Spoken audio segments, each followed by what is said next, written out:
Hello friends, सी language की series में आज हम देखेंगे हमारा लेक्चर 10 का पार्ट 4 जो कि रहेगा फंक्शन इन सी लैंग्वेज पे बेस।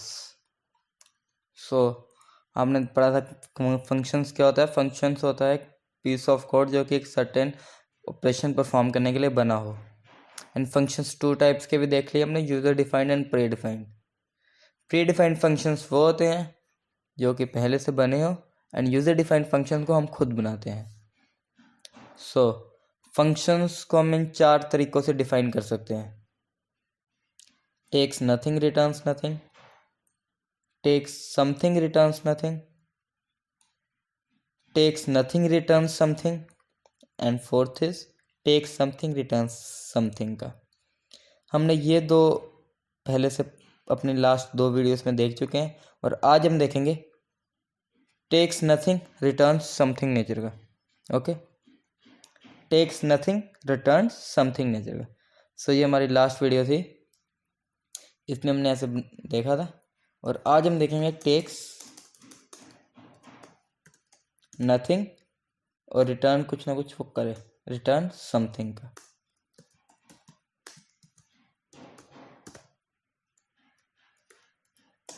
ओके, बेसिकली आपको अब इतनी नॉलेज होगी कि टेक्स नथिंग टेक्स समथिंग क्या होता है।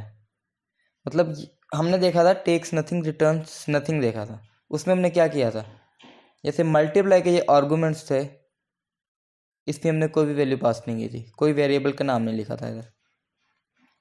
और ये भी हमारा फंक्शन टेक्स नथिंग नेचर का है, तो यहाँ पे कोई आर्गूमेंट कोई वैल्यू पास नहीं होगी। इतनी बात समझ। वैल्यू पास ही नहीं हुई तो इस वैल्यू का क्या काम, जो मेन फंक्शन बनाई, तो इसका भी कोई काम नहीं रहा आपका, तो मैं इसको हटा देता हूँ, और डिक्लेरेशन भी इसका हटा देता हूँ मैं।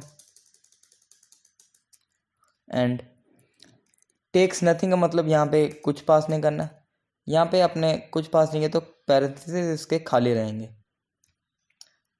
तो मैं एक सेकंड इसको भी हटा देता हूँ अपने पुराने को, हम एक नए स्टार्टिंग से करेंगे इस प्रोग्राम को।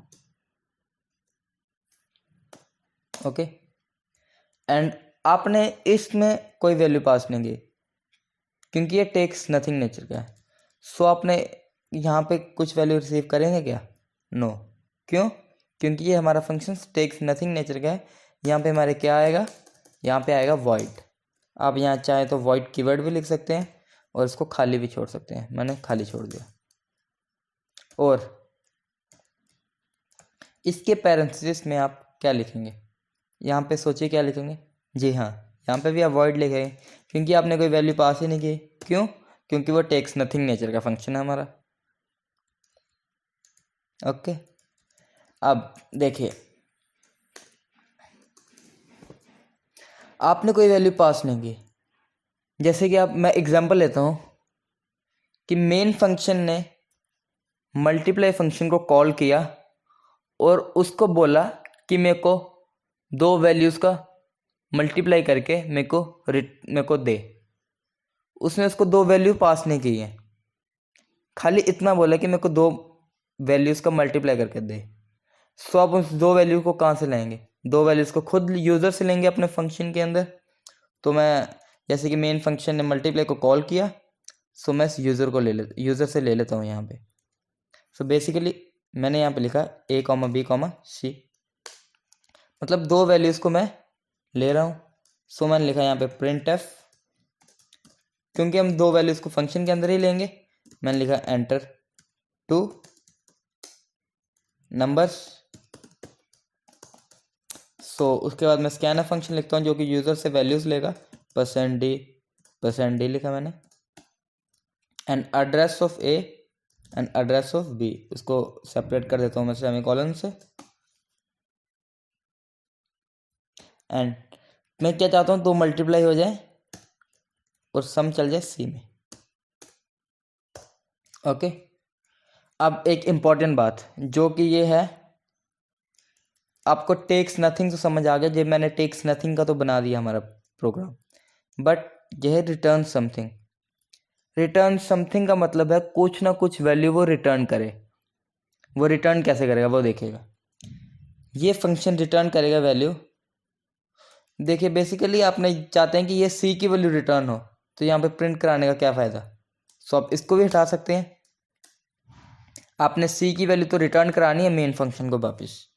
सो आपने रिटर्न कैसे कराएंगे, रिटर्न करेंगे हम मेन फंक्शन में वैल्यू रिटर्न करेंगे रिटर्न कीवर्ड से। रिटर्न कीवर्ड इसके ब्रैकेट में लिखेंगे आप वो वैल्यू जो रिटर्न करनी, वो वेरिएबल का नाम जिसकी वैल्यू आपने रिटर्न करनी है, लास्ट में सेमीकोलन। बेसिकली क्या हुआ, ये वैल्यू रिटर्न हुई और मेन फंक्शन को जाएगी। और आप दो चीज़ें और एडिटिंग करेंगे। आप क्या करेंगे, ये पहले हमारा क्या था, हमने कोई वैल्यू रिटर्न नहीं की रही थी, तो हमारा कौन सी टाइप का था, वॉइड टाइप का। बट हमने यहाँ पे एक वैल्यू रिटर्न की है, और उस वैल्यू कौन सी टाइप की है, देखिए सी कौन सा टाइप का, वो आपका इंट टाइप का। देखिए ये आपने डिक्लेयर किया हुआ है इंट टाइप के अंदर। सो अब यहाँ पे जो आपने वैल्यू आपने रिटर्न की है वो इंट टाइप की है। सो हमेशा यहाँ पे आता है हमारा रिटर्न टाइप। सो आपने यहाँ पे लिख दिया इंट रिटर्न टाइप। और जो आपने फंक्शन डिक्लेरेशन किया है वहाँ पे भी आप इंट ही लिखेंगे। क्यों, क्योंकि आपने इंट वैल्यू ही रिटर्न कर रहे हैं। सो मैंने लिख दिया इंट। ये बात आपको आगे होगी समझ। ओके एंड नेक्स्ट, जो कि वैल्यू रिटर्न हुई वो वैल्यू किसने ली, मेन फंक्शन ने ली। मेन फंक्शन के कहाँ पे जाएगी, वो किसी वेरिएबल में जाएगी जो कि इन टाइप का है। क्यों, क्योंकि इंटीजर वैल्यू रिटर्न हुई है तो इन टाइप में ही जाएगी। सो मैंने ले लिया वो वैल्यू, एक वेरिएबल ले लिया m, या मैं d ले लेता हूँ। जो गेट सी के अंदर ले लिया, सॉरी मल्टीप्लाई के अंदर मैंने ले लिया d, जो कि इस फंक्शन ने कॉल किया इसको। इस फंक्शन ने क्या किया, मल्टीप्लाई फंक्शन क्या किया, एक वैल्यू रिटर्न की c की, जो कि दो नंबर्स के मल्टीप्लाई होगा, और इस d के अंदर स्टोर कर दी।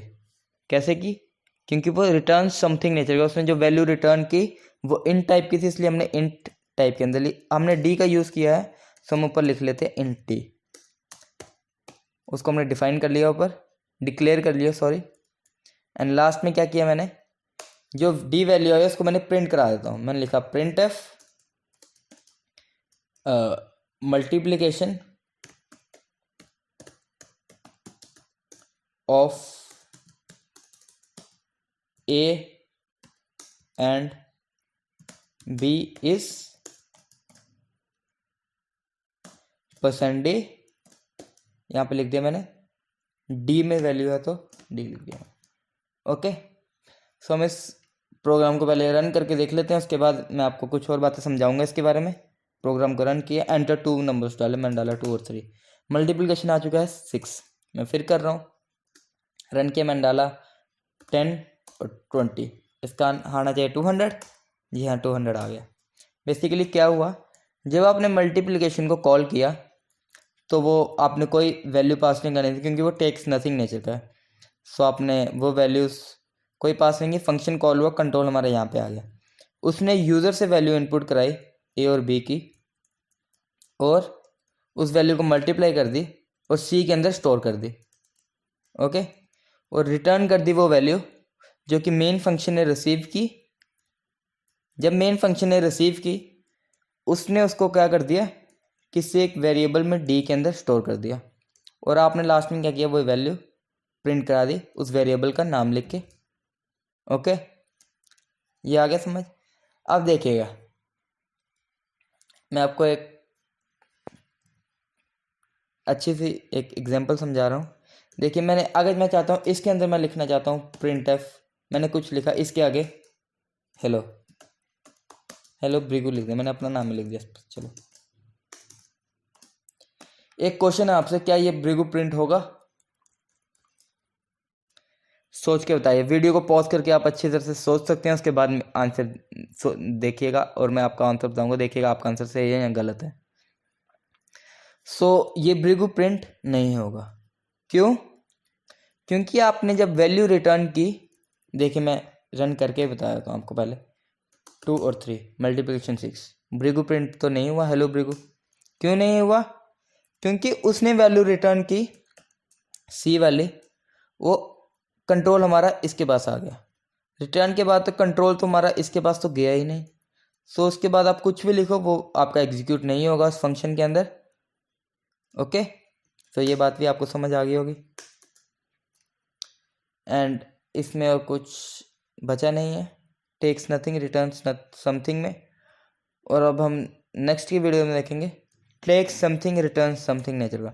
उसको रिकमेंड करूँगा आपने 3 टाइप्स पढ़ ली, आप चौथी टाइप को खुद ही एक बार देखें, उसको खुद बनाने की कोशिश करें और उसके बाद आप वीडियो पे देखिए कि आपका सही था या गलत था, क्योंकि आपने बेसिकली सारा फंक्शंस टॉपिक कवर कर चुके हैं, खाली एक टाइप्स रह गई, वो हम नेक्स्ट की वीडियो में देख लेंगे।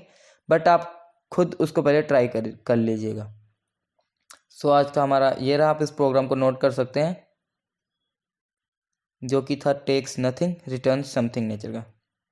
सो हम नेक्स्ट की वीडियो में देखेंगे टेक समथिंग रिटर्न समथिंग। ये आप खुद ट्राई ज़रूर कीजिएगा पहले। So thank you for watching video. अगर आपको ये वीडियो काफ़ी पसंद आ रही है तो आप मेरे चैनल को सब्सक्राइब जरूर कर दिएगा, इन वीडियोस को शेयर कीजिए। अगर आपको कोई डाउट्स रह जाते हैं तो आप कमेंट बॉक्स में पूछ सकते हैं। So thank you.